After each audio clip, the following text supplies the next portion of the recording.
Hey guys, it's Paradise, and it's finally happening! Our Monster Hunter Wilds review after sinking in a combined 300 hours of playing. As huge Monster Hunter fans, of course, we were gonna enjoy this game. But it is still a Capcom game, and we cover a lot of Capcom titles on this channel, so we feel it's our responsibility to review it honestly, including both the positives and negatives. We've had an absolute blast with the game, and as such we think it will get positive reviews across the board. But as massive Monster Hunter fans and part of the community, we wanted to take the extra effort and care to point out the issues that you, the rest of the community, would want to know before jumping in.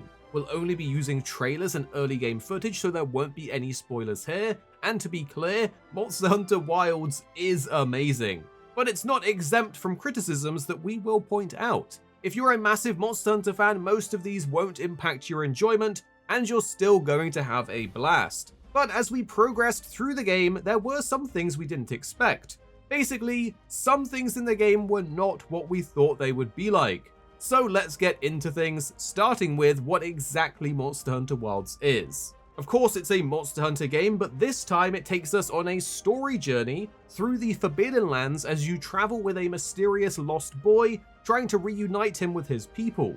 Along the way, you'll venture through dramatically different environments, witness dynamic weather shifts, and of course, hunt down some incredible monsters. What really stands out about Monster Hunter Wilds is how much more of a story-driven experience it is compared to past games. The first several or even more hours in low rank feel very different from what Monster Hunter players might expect, with the game really immersing you in the world before fully opening up. It's a stark contrast to previous games, where you'll get a short setup and then straight into the hunt grind loop. Wild takes its time setting up the world, its cast of characters, and its stakes. But the more hours you sink in, the more it starts to open up into the traditional Monster Hunter experience again. Now, I have to take a moment to just pause and emphasize how phenomenal the actual gameplay and hunting action is in Monster Hunter Wilds. From the variety of monsters to the variety of weapons, the new additions on those weapons, environmental traps, sorting out your loadouts, making mix sets, killing monsters to get parts, to get stronger weapons, to get stronger parts, to get stronger weapons, and so on.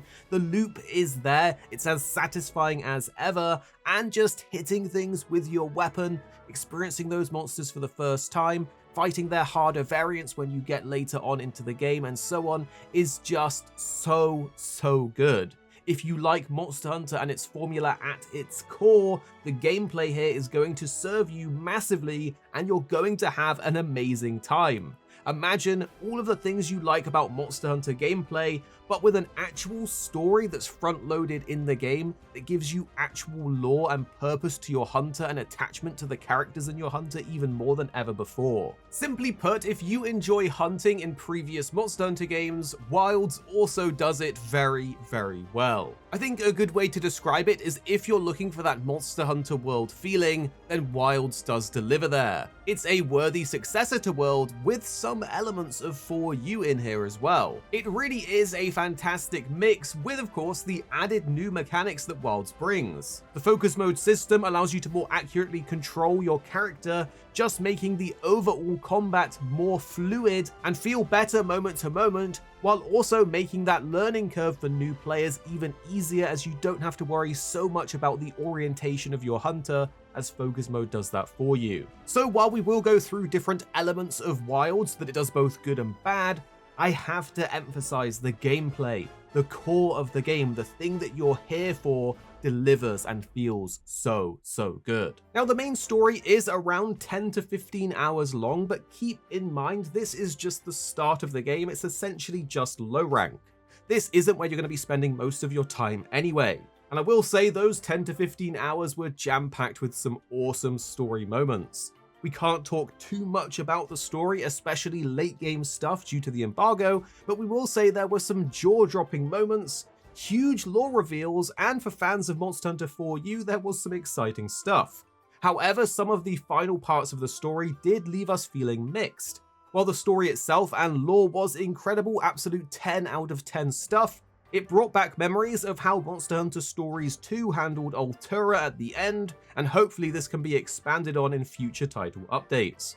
The hunter being voiced, though, was an excellent addition. It made us feel like our characters were a part of the world and story, and it's hard to imagine ever going back to a silent protagonist after this iteration.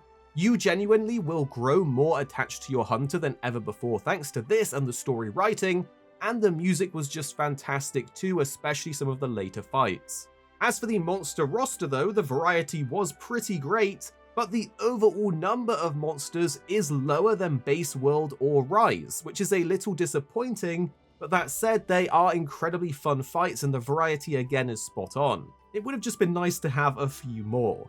Once the story is complete though, it's good to know that high rank exists, and we can't talk about high rank in detail yet, but it's very reminiscent of traditional Monster Hunter high rank experiences with plenty of things to farm.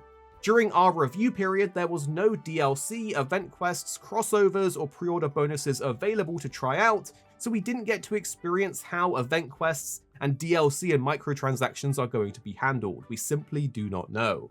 One of the biggest marketing points for Wilds was the idea of a big, seamless world, with fully connected ecosystems that you can travel through without loading screens, and for the most part that is true. Now the thing is, if you're someone who enjoys exploring the maps in games, Wilds has some really diverse areas with a lot of awesome ecosystems, monsters to observe, and overall some areas just look fantastic. Going out into the world really can lead you to getting lost as you just explore and feel immersed in Monster Hunter. There's really awesome things that you can just witness if you just happen to be somewhere at the right time. The weather shifting is pretty fantastic as they dynamically change and everything looks different all around you, and overall the world just feels so good to be in. I have to point out though, while you can collect the endemic life, there isn't anywhere to display it and you don't have a house or a home that you can outfit and customize, which is a bit of a shame. But the actual world itself is done very well, and I really enjoy my time just wandering around in it. The bigger issue is though, outside of exploration and gathering, the seamless world doesn't feel as necessary or utilized as you might think. Most of the time you'll still just be launching quests either via Alma or from your tent, kind of similar to how you would in past games. It's easier and faster to just fast travel between areas and just hunt traditionally by posting quests, rather than running out into the world all the way over to a monster and then hitting it until the quest starts. And while there is the environmental link system that does allow for some seamless co-op play out in the world, in practice you will likely just use the link party or lobby system to launch hunts together, making the seamless world feel like a bit of a missed opportunity. That being said, there is still tons of quality of life sprinkled everywhere in the game, from cooking out in the field to a loadout system that you can even share with your friends, and even a reworked wishlist system that makes keeping track of what you need to farm even easier and more streamlined than ever before. So overall, much of the finicky stuff in the series has simply been improved in many aspects. The art style is fantastic though, and there's plenty of moments where you have to just stop and take in the environment. But here's the thing, the weather system plays a huge role in how the world actually looks and feels. In the Plenty state, areas look incredibly vibrant, they're full of life, color, and movement, it's just incredible. But then when the Inclemency state kicks in, everything suddenly becomes dull, washed out, and grey. Now this is obviously an intentional weather system, and it plays a major theme in the game and its story, and even the gameplay. But it does mean that depending on when you're exploring, some places just don't look as good as they could in other weather states. Now let's talk about co-op. Of course, this is where Monster Hunter truly shines, and Wilds is no different.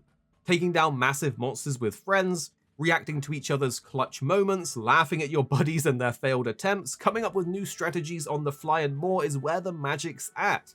And Wilds delivers that same feeling of hunting with friends. But unfortunately, when it comes to story co-op, it is still a staggered and frustrating experience, even though it's ultimately worth it.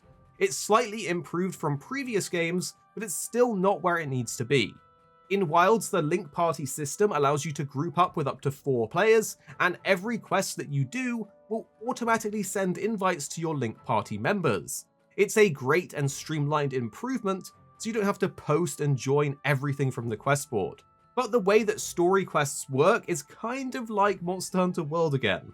You watch the cutscene alone, the hunt starts, and then others can join on you or you can join others, but it is streamlined with that party link system.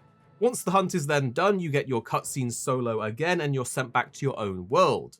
You can't just play through the entire story in co-op seamlessly, and if you do try to join your friends to experience that hunt together in the story, if you get hit at any point while trying to join, you have to try and accept that invite all over again. It's needlessly frustrating, and we really hoped this would be more streamlined for a smoother co-op experience in the story. But that is just the story. If we're talking about hunting in co-op with no story progression involved, then the overall co-op system is greatly improved, with 100-player lobbies, squad lobbies, the link party, and environmental link system, meaning co-op hunting is a blast and a breeze, but story co-op is lacking. I think if they just made it so that you can smoothly group together and transition through the story and cutscenes as a group instead of individually, it would just make the co-op and the story experience so much better. Perhaps they could even tie the other hunters into the background of the cutscenes and just make you feel like you're part of a group as you're going through the story seamlessly. It's not like a huge problem, but having to constantly leave and rejoin each other mid-hunt as you're going through these cutscenes and story moments is just a little annoying. So if they could smooth that out, it would be the ultimate story experience for Monster Hunter. Another thing I have to point out is the suspicious lack of the Gathering Hub. Of course, you have these massive 100-player lobbies, the link party system and all of that, and you have your base camps and the pop-up camps, but there is no traditional style Gathering Hub that you would normally see in a Monster Hunter game. So I do kind of miss that. Now, unfortunately, we can't talk about high-rank weapons and decorations due to the embargo, but we can say that weapons and armor skins are a massive step up from World and Iceborne, even Rise and Sunbreak. There is a ton of variety and attention to detail, it's insane. Layered armor is also much easier to unlock as it's simply gained from crafting high-rank gear, so fashion hunters when it comes to armor will be very, very happy. But layered weapon skins don't seem to be a thing, which is highly disappointing. I should also point out in the recent Play event they revealed some endgame details about Wilds, so I can confirm the existence of tempered monsters, frenzied monsters, and the Artian weapon crafting system. Now, of course, I can't show you any of this, but that's essentially a late-game crafting system as described in the Play event. But overall, there is that usual Monster Hunter stuff you would expect in high rank, like the tempered monsters, which are of course harder variants, and a thing to chase when it comes to finding these parts to craft these weapons that have different stats on them. The Palico system has also been streamlined, but in doing so, some of the depth and control over their tools, gadgets, and skills is gone. While they're still very fun to hunt with, you simply don't have as much control over them, but don't get it wrong, they're still super useful and entertaining to watch. Their gadgets are genuinely funny and cute once you unlock them, you just really have no control over anything. Now, there are 14 weapons in total, just like the betas. Each weapon has new moves and generally more depth than previous games. That being said, outside of various balance tweaks and changes, the general flow of the weapons is the same as the beta, with the various improvements that Tokuda mentioned in the community update. I will say though, some weapons maybe didn't get as much attention as others, but that is subjective, and to be honest, I still enjoyed my time with each of them. I also want to highlight the cooking system, as it is worth mentioning because it's pretty cool with the portable barbecue, the new ingredient system and animations. It simply wouldn't be Monster Hunter without the food. But next, let's talk about the performance and graphics. We tested the game on RTX 4080s, 11th gen i7s, 32GB of RAM, and ran it at 1440p. To be honest, performance was all over the place. For me and 2.6, we have the same PC, but it ran much better than the betas for me, while it ran much worse for 2.6. For some of us, it had minimal issues, while for others, it had a lot of crashes and bugs. Even with the same hardware, performance was inconsistent, making it quite odd. On PC, we did experience some ghosting, frame drops, and crashes, while at the same time, you could have got lucky and had a smooth experience. Console performance for us is unknown as we've played on PC, and it is worth noting the HD texture pack wasn't available during the review period, so we think the game could look even better with that, but overall we thought the game looked great, at least during the plenty weather period. I will point out though that the main issue I was getting was visual bugs where textures would fly all over the screen, making it kind of unplayable at times. So performance is just overall super inconsistent. Peppo even reached out to us as he was having these same issues and also uses a 4080, so again performance is just variable even with the same GPUs and hardware. But performance aside, the overall Monster Hunter Wilds experience was fantastic. It's an evolution of the series, the story focus is a great addition, the gameplay is as fun as ever, and it feels like Monster Hunter is going in the right direction. We had a blast. But there are some areas that feel like they could have been expanded or improved on, especially the co-op story experience and the seamless world not quite reaching its full potential. But as always, Monster Hunter is mainly about the gameplay, and in that regard, it delivers. The story and overall experience makes Wilds a top-tier Monster Hunter game. For our final score, we're going to give this a 9 out of 10. It's very close to a 10, but there's some obvious things holding it back, especially performance. Capcom have delivered an incredible Monster Hunter game this time around, but we do hope future updates will expand and improve on some of its aspects. Hopefully this was a helpful and interesting review to you covering all the different aspects of the game that we experienced. So drop a like below if you did enjoy it and subscribe for more Monster Hunter Wilds content coming your way very soon.